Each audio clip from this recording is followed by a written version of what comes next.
দর্শক, এই মুহূর্তে আমাদের সঙ্গে যুক্ত হচ্ছেন আমাদের সহকর্মী নয়ন বড়ুয়া জয়। তিনি রয়েছেন চট্টগ্রামে, সেখান থেকে জানাবেন আমাদেরকে পহেলা বৈশাখের উৎসবের খবর। জয়, সেখানকার উৎসবের আমেজ কেমন দেখতে পাচ্ছেন এবং যারা আসছেন তাদের মধ্যে উৎসবের আমেজ কেমন, বিস্তারিত জানাবেন। দেখতে পাচ্ছেন শিরিষতলায় আমি আছি। চৈত্র সংক্রান্তি আর বর্ষ বিদায় অনুষ্ঠান শুরু হয়েছে শিরিষতলায়।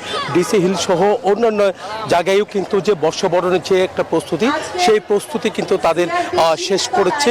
নতুন বছরে নতুন সূর্য উদয়ের সাথে সাথে নাচে গানে কিন্তু আসলে নতুন বছরকে বরণ করে নেওয়ার যে প্রতি বছর আমরা যে দৃশ্যটা আমরা দেখি, এবারও তার কোনো ব্যতিক্রম নয়। আমরা একটু দেখাতে চাচ্ছি যে আজকে যেটি চলছে এখানে বর্ষ বিদায় অনুষ্ঠান, একের সাথে চৈত্র সংক্রান্তি নিয়ে কিন্তু বিকেল থেকে আমরা দেখতে পাচ্ছি সাংস্কৃতিক অনুষ্ঠানের আয়োজন করেছে সম্মিলিত এখানে বর্ষবরণ উৎসব।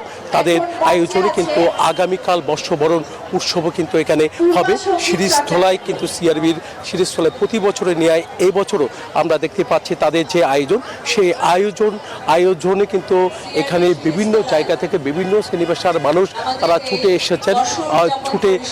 এসেছেন বিভিন্ন সাংস্কৃতিক অনুষ্ঠান উপভোগ করার জন্য। তো এই ছিল আমার এখানকার সর্বশেষ। ফিরে যাচ্ছি স্টুডিওতে মেঘলার কাছে। জয়, আপনাকে ধন্যবাদ।